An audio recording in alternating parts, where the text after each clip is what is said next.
She looked like she didn't belong. Scuffed flats, a wrinkled shirt, and a violin wrapped in old cloth. Laughter erupted the moment she stepped in.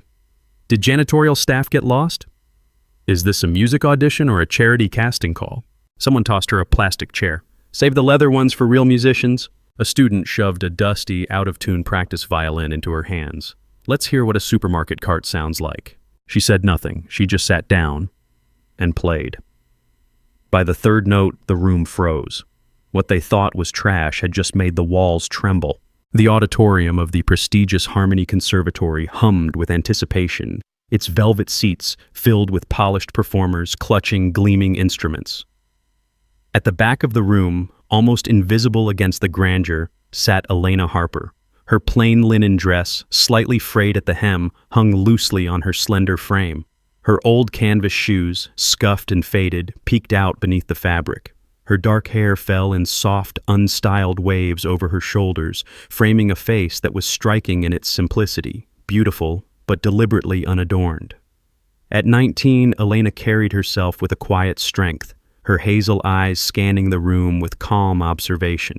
Today was the Conservatory's annual audition for the International Showcase, a performance that could launch a musician's career onto the global stage. The room buzzed with nervous energy as students whispered about who might secure the coveted solo spot. Elena, however, sat alone, her hands folded neatly in her lap, a worn violin case resting at her feet. She wasn't here to chase fame. She was here for something far more personal. Across the aisle, Professor Margaret Stein, a sharp-eyed woman with a reputation for ruthless standards, leaned toward her colleague, Dr. Lawrence Brooks. Her gaze landed on Elena, and a smirk tugged at her lips. "Look at that one," she murmured, nodding toward the back row. Bold of her to think that dress belongs under stage lights. Dr. Brooks, a wiry man with a penchant for cutting remarks, followed her gaze and chuckled. "What's next? Auditioning in a potato sack?" Their laughter drew attention, and soon whispers rippled through the room. Students turned to glance at Elena, their expressions a mix of pity and amusement. A few covered their mouths to hide their grins. Elena's face remained composed, though her fingers tightened slightly around the handle of her violin case. She'd faced judgment before, countless times in fact. It wasn't new, but it still stung. In the front row, Caleb Warner, a violin prodigy with slicked-back hair and a tailored blazer, caught wind of the mockery. His reputation as the conservatory's golden boy was well-earned, but so was his arrogance. He leaned toward his friend Sophie Kendall, a flutist with a sharp tongue, and smirked. "She looks like she wandered in from a thrift store," Caleb said loudly enough for those nearby to hear. "What's she even doing here?" Sophie giggled, tossing her glossy curls. "Probably lost on her way to a street performance." The room erupted in soft laughter, and Caleb's confidence swelled. He stood, brushing imaginary lint from his sleeve, and addressed the crowd with mock generosity.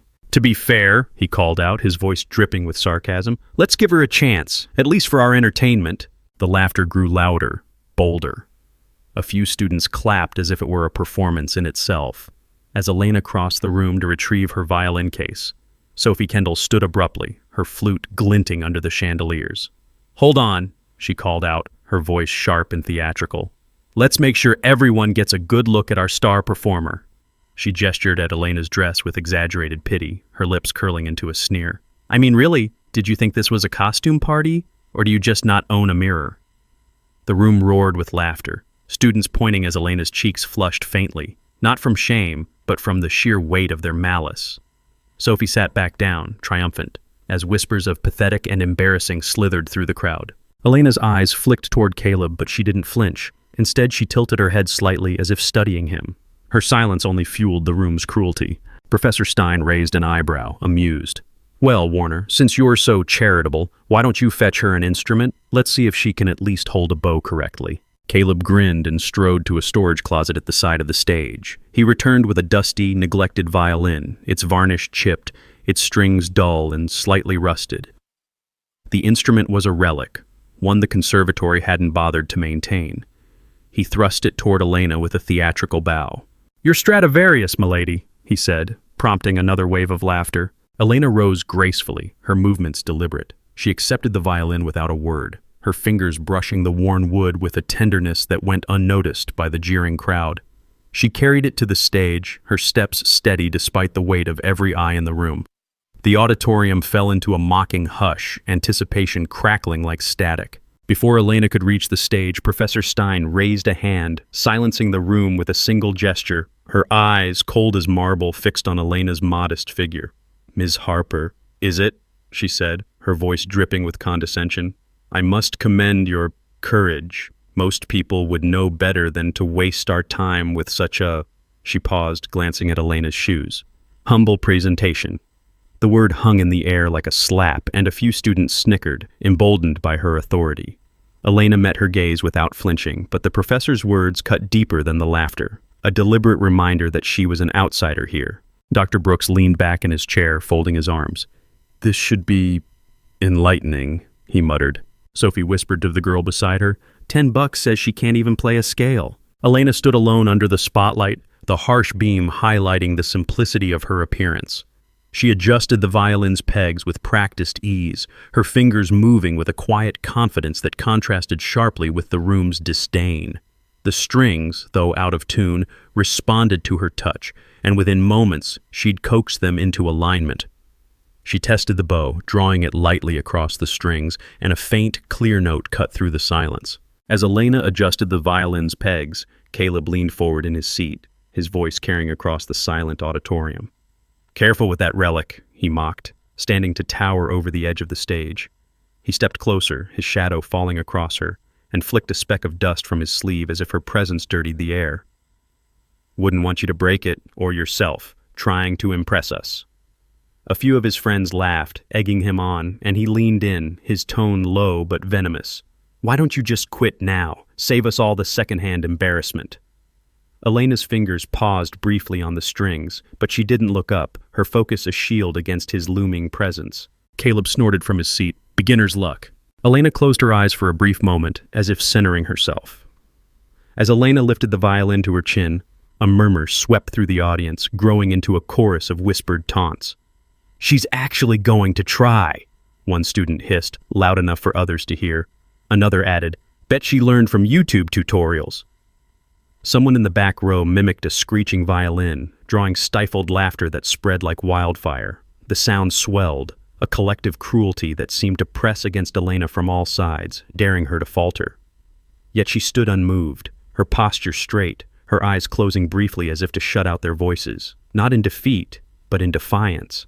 Then, without preamble, she drew the bow across the strings. The first note was soft but precise, a delicate thread of sound that seemed to hover in the air. The second note followed, richer and more commanding. By the third, the room went utterly silent. She launched into Sarasate's Carmen Fantasie, a piece notorious for its technical demands and fiery passion. The music poured from her like a storm, each note crisp, each phrase alive with intensity. Her bow danced across the strings, coaxing impossible clarity from the battered instrument. Her fingers flew through intricate passages, never faltering, never rushing. The melody surged and retreated, now playful, now heartbreaking, weaving a spell that held the audience captive. Professor Stein's smirk vanished. She sat forward, her hands gripping the arms of her chair. Dr. Brooks's mouth fell open, his pen slipping from his fingers to clatter on the floor. Caleb's confident grin froze, then faded entirely. Sophie's eyes widened, her flute forgotten in her lap. Elena played as if the room didn't exist. Her body swayed slightly with the music, but her face remained serene, her focus absolute. The violin, despite its flaws, sang under her command, its voice raw but powerful. She navigated the piece's most treacherous runs with breathtaking precision, her phrasing imbued with a depth that spoke of years, decades of devotion. In the wings, a young assistant professor, Clara Nguyen, whispered to herself, That's how Menuhin used to play it." The final note rang out, sharp and triumphant, before fading into silence. For a moment, no one moved. Then the auditorium erupted into applause, stunned, fervent, unstoppable. Students leapt to their feet, their earlier mockery forgotten. Even those who had laughed loudest clapped now, their faces a mix of awe and shame. Elena lowered the violin, her breath steady, her expression unchanged. She didn't bask in the applause or acknowledge the crowd's sudden adoration. She simply stood there, the dusty instrument cradled in her hands, waiting. Professor Stein was the first to speak, her voice unsteady. "Young lady, what is your name?" "Elena Harper," she replied softly, her tone polite but firm. Dr. Brooks stood, adjusting his glasses as if to see her more clearly.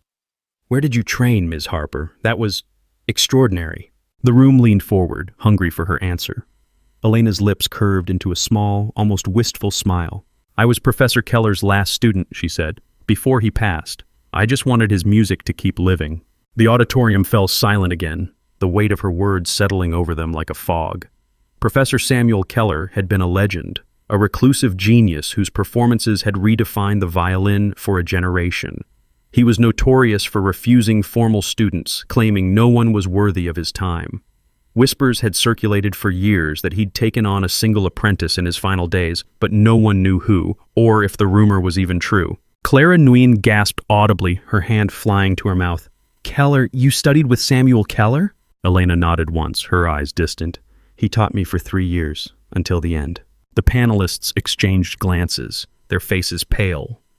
Professor Stein's earlier amusement had evaporated, replaced by something akin to fear. Dr. Brooks sank back into his chair, muttering, "My God." Caleb shifted uncomfortably in his seat, his hands clenched into fists. Sophie stared at the floor, her cheeks flushed with embarrassment. The room's earlier cruelty now hung like a shadow, impossible to ignore. Professor Stein cleared her throat, struggling to regain her authority.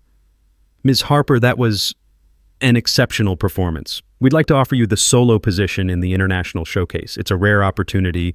"Thank you," Elena interrupted gently, "but I'd rather not take the solo." A murmur of surprise rippled through the crowd. Caleb's head snapped up, his eyes narrowing as if he couldn't comprehend her refusal. Elena continued, her voice steady but warm.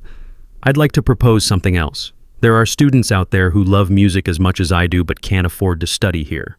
If I'm chosen for anything, I'd ask that the conservatory create a scholarship fund in Professor Keller's name, for them." The panelists blinked, caught off guard. Dr. Brooks recovered first, nodding slowly. "That's a generous request, Miss Harper. We'll take it under serious consideration."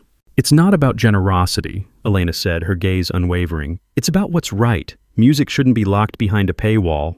The room was quiet again, her words resonating with a clarity that shamed the earlier mockery. Clara Nguyen wiped a tear from her cheek, her expression one of quiet admiration. Professor Stein hesitated, then nodded. "Very well, we'll discuss the scholarship immediately. But, Ms. Harper, you must understand, you've earned a place here today. Your talent is undeniable." Elena inclined her head, a gesture of acknowledgement rather than agreement. "Thank you. But I didn't come here to prove myself. I came to honor my teacher, who..." With that, she stepped off the stage, her violin still in hand. The applause followed her, softer now, almost reverent. As she passed the front row, Caleb averted his eyes, his jaw tight. Sophie twisted her flute in her hands, unable to meet Elena's gaze. In the days that followed, the conservatory was abuzz with Elena's performance. Students recounted the audition in hushed tones, as if afraid to disturb the memory. The panel convened an emergency meeting, and within a week, the Samuel Keller Scholarship Fund was announced, a full-ride program for talented musicians from underserved communities. Elena's name was attached to the initiative, though she'd insisted it honor Keller alone. The fallout for those who had mocked her was swift and contained. Caleb Warner was suspended for a semester, his misconduct deemed a violation of the conservatory's code of conduct. The day after the audition, the conservatory's main hall was packed for an emergency assembly. Caleb Warner stood before the faculty, his usual swagger gone, replaced by a flush of humiliation. Professor Stein, her face grim, announced his suspension to the silent crowd.